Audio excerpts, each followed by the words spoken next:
Please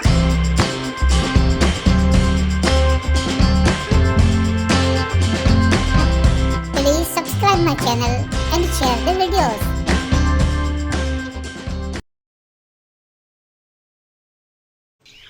एक जंगल में कमा और कमी रहते थे।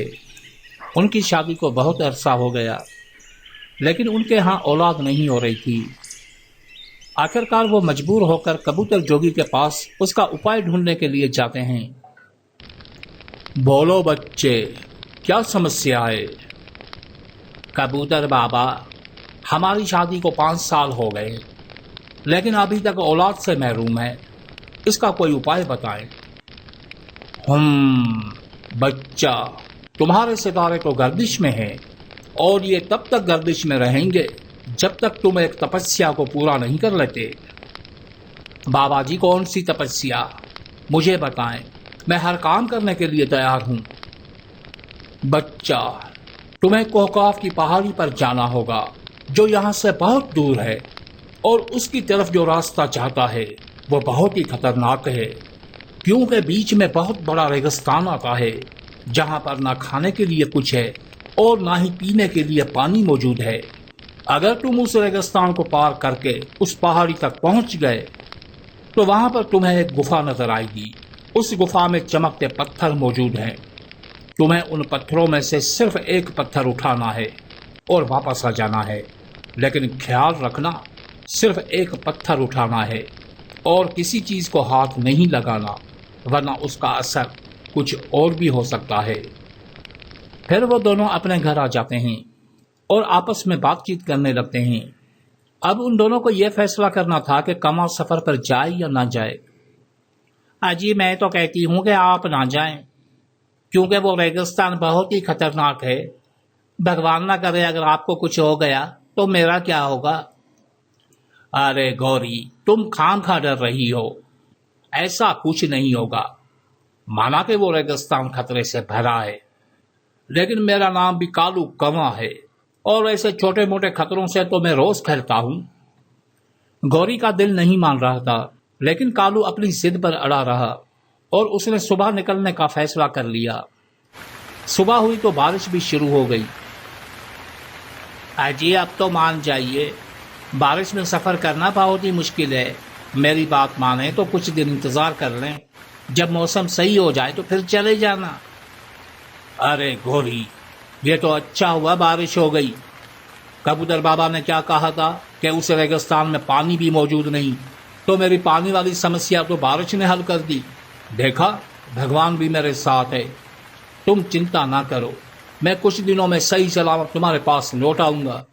यह कहकर कमा घर से निकलता है और अपना सफर शुरू करता है। पूरा दिन उसे घने जंगलों से गुजरना पड़ता है और अब रात हो जाती है। वो आराम करने के लिए एक दरख्त पर बैठ जाता है। वहां उसकी आंख लग जाती है और फिर सुबह हो जाती है। अरे, सुबह हो गई, मुझे तो पता भी नहीं चला। चल कालू बेटा, निकल पड़ो अपने सफर पर। यह कहकर कालू फिर से उड़ान भरता है। 2 दिन मुसलसल सफर करने के बाद अब वो उस रेगिस्तान में आ चुका था जो कबूतर बाबा ने बताया था। रेगिस्तान बहुत ही सुनसान था। वहां पर कोई बारिश नहीं हुई। दूर दूर तक सवाए रेत थे और कुछ नजर नहीं आ रहा था। कमाल है, इतनी बारिश के बाद यहाँ पानी की बूंद भी मौजूद नहीं। प्यास भी लग रही है। मुझे जल्दी से इसको पार करना होगा। हो सकता है पहाड़ी पर पानी मौजूद हो। यह कहकर कालू फिर से सफर शुरू करता है। वो 3 दिन तक उसी रेगिस्तान में भटकता रहा, लेकिन उसे कोई पहाड़ी नजर नहीं आई। अब कालू की हालत खराब हो रही थी, क्योंकि 2 दिन से उसने कुछ नहीं खाया।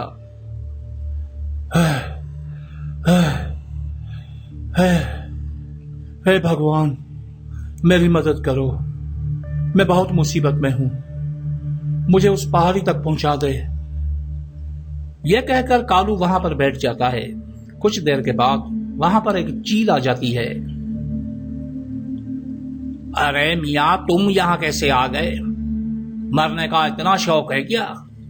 इस रेगिस्तान से कोई भी पक्षी वापस जिंदा बचकर नहीं गया।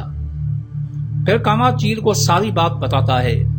चील को यह सब सुनकर उस पर तरस आ जाता है और वो उसे अपने कंधे पर बिठाकर उस पहाड़ी की तरफ ले जाती है। पहाड़ी पर पहुंचते ही रात हो जाती है। लो मियां, आ गई तुम्हारी पहाड़ी, अब मैं तो चलती हूँ। तुम्हें जैसा बताया गया है वैसा ही करना, क्योंकि इस पहाड़ी ने भी बहुत पक्षियों को गर्क कर दिया है। जी जी चील दीदी, अब मैं बिल्कुल ठीक हूँ, तुम भले जाओ। फिर चील वहां से चली जाती है। कालू जब उस पहाड़ी पर इधर उधर देखता है तो उसे पत्थरों के अलावा और भी बहुत कुछ नजर आता है। अरे वाह, यह पहाड़ी नहीं जन्नत है, जन्नत। कबूतर बाबा ने बहुत अच्छा किया जो इसका पता बता दिया। बहुत कुछ मिल सकता है यहाँ से, जिससे पूरी जिंदगी आराम से गुजर सकती है। कालू ने जब वहां पर खजाना देखा तो उसके दिल में लालच आ गई। वो ये भूल चुका था कि कबूतर बाबा ने उसे वहां से सिर्फ एक पत्थर लाने को कहा था। जैसे ही कालू के दिल में लालच पैदा हुई तो जोरदार तूफान शुरू हो गया। हवा इतनी तेज थी कि कालू एक कोने में चुप कर बैठ गया। वहां गौरी कालू के आने का इंतजार कर रही थी।